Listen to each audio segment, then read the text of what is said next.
तो दोस्तों आज हम बात करेंगे, भारत तो पीओके ले लेगा, फिर करेगा क्या? पीओके लेने के बाद उसका स्टेप क्या होगा? तो उसका स्टेप होगा, पीओके लेने के बाद फर्स्ट में मिलिट्री और हथियार तैनात करना पाकिस्तान के बॉर्डर से। और युद्ध के जरिए पीओके अगर आता है तो आसानी से तो युद्ध खत्म नहीं होगा, या तो सब कुछ खत्म होने के बाद, पाकिस्तान खत्म होने के बाद युद्ध खत्म होगा, या फिर किसी समझौते के तहत युद्ध खत्म होगा। तो जहाँ तक पीओके का इलाका है वहाँ तक भारत पहले अपनी मिलिट्री डिप्लॉयमेंट करेगा, पूरा तैनात करेगा। मिलिट्री S-400 मिसाइल सिस्टम हर कुछ तैनात कर देगा, लॉन्चर हर कुछ तैनात करके वहाँ सेना बिठा देगा। उसके बाद समय बीतने के बाद किसी समझौते के तहत युद्ध रुकने के बाद पीओके में वहाँ की जनता को, वहाँ जो आतंकी ठिकाने हैं, जितने भी पीओके में आज के डेट में आतंकी ठिकानों से आतंकी ऑपरेट कर रहे हैं, यहाँ भारत की तरफ घुसपैठ कर रहे हैं, उन आतंकी ठिकानों को तबाह करेगा।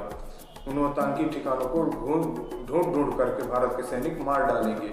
जैसे डॉक्टर कैंसर का इलाज करता है, वैसे भारतीय सैनिक डॉक्टर बन के उन मरीजों का इलाज करेंगे जो कैंसर का काम करते हैं, उनका इलाज कर देंगे। अब इसके बाद भारत का क्या स्टेप होगा? अब आतंकी ठिकाने खत्म हो गए, अब भारत का स्टेप होगा कि वहाँ के लोगों को खाना, वहाँ की जो सप्लाई चेन, जब पाकिस्तान से जो व्यापारी चावल दाल गेहूँ जो भी खरीदते थे, वो सब भारत यहाँ से भेजेगा वहाँ के व्यापारियों को, यहाँ से ले जाएंगे। भारत ऐसी कोई सुविधा स्टार्ट कर देगा कि यहाँ से जान लेंगे। पहले खाना फ्री में बांटेगा, क्योंकि ऐसी स्थिति में कोई उतना ज़्यादा नहीं कर सकता, व्यवस्थित नहीं रह सकता, तो भारत पहले खाना देगा वहाँ की गरीब आवाम को। उसके बाद खाना देने के बाद जब कुछ टाइम बीत जाएगा, मान लीजिए 6 महीने साल भर जब बीत जाएंगे, तो भारत इंडिया की, जब वहाँ से आतंकी ठिकाने साफ हो जाएंगे तो इंडिया की, जब भारत को लगेगा कि हाँ आतंकी अब साफ हो गए, इंडिया की पहचान देगा। जैसे परिचय पत्र हो गया, या फिर इंडियन सिटीजनशिप का कोई वो हो गया, डॉक्यूमेंट्स हो गया या परिचय पत्र, सबसे फर्स्ट में वही बनाएगा।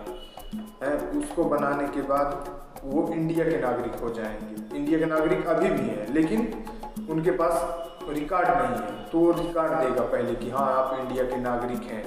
जैसे कहीं भी कल जा रहे हैं, आ रहे हैं, तो इंडिया पता चलना चाहिए ना कि ये यहाँ का नागरिक है, तो वैसे रिकॉर्ड देगा कि परिचय पत्र कुछ भी देगा कि हाँ आप इंडिया के अब नागरिक हो गए हो, इंडिया का कागज रख रहा है। फिर उसके बाद आधार कार्ड वो तो देगा ही देगा, क्योंकि सबसे बड़ी आईडी कार्ड आधार कार्ड ही है आज के डेट में।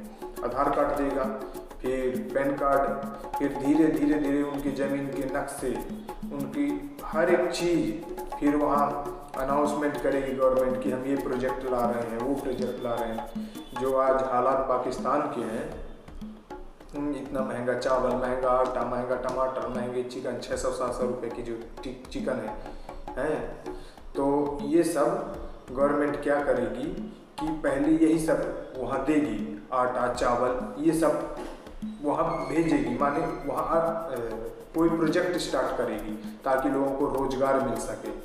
जब लोगों को रोज़गार मिलेगा, पैसे कमाने लगेंगे, आसानी से हर कुछ अपनी ज़िंदगी को खुद स्टेबल कर लेंगे। जैसे कि रोड डेवलपमेंट हो गया, स्कूल हो गया, और ऐसे भी बहुत कुछ हो गया जहाँ से अर्थव्यवस्था आगे बढ़ सके और वहाँ की अर्थव्यवस्था सुधर सके, पटरी पर आ सके।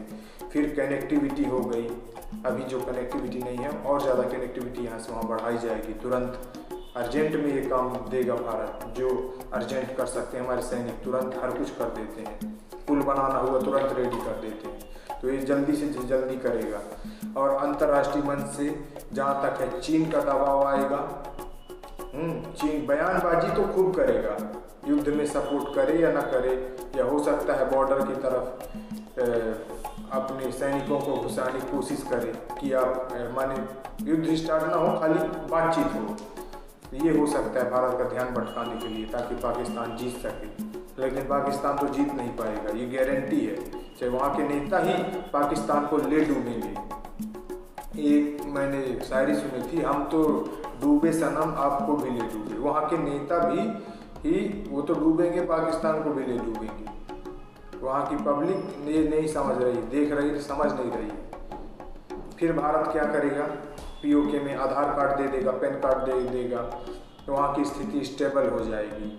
अब भारत का टारगेट होगा नेपाल या तिब्बत, अखंड भारत की तरफ। हमने भूटान को बता दिया दूसरा स्टेप। पहला स्टेप हो गया जम्मू का पीओके, दूसरा स्टेप भूटान, तीसरा स्टेप पाकिस्तान या तिब्बत होगा, चाहे वो 100 साल में ही होगा, लेकिन स्टेप बाय स्टेप ही अखंड भारत की ओर हम कदम बढ़ाएंगे। तो बस दोस्तों, आज की वीडियो में इतना ही। मेरी जानकारी पसंद आई तो मेरे चैनल को लाइक कीजिए, सब्सक्राइब कीजिए।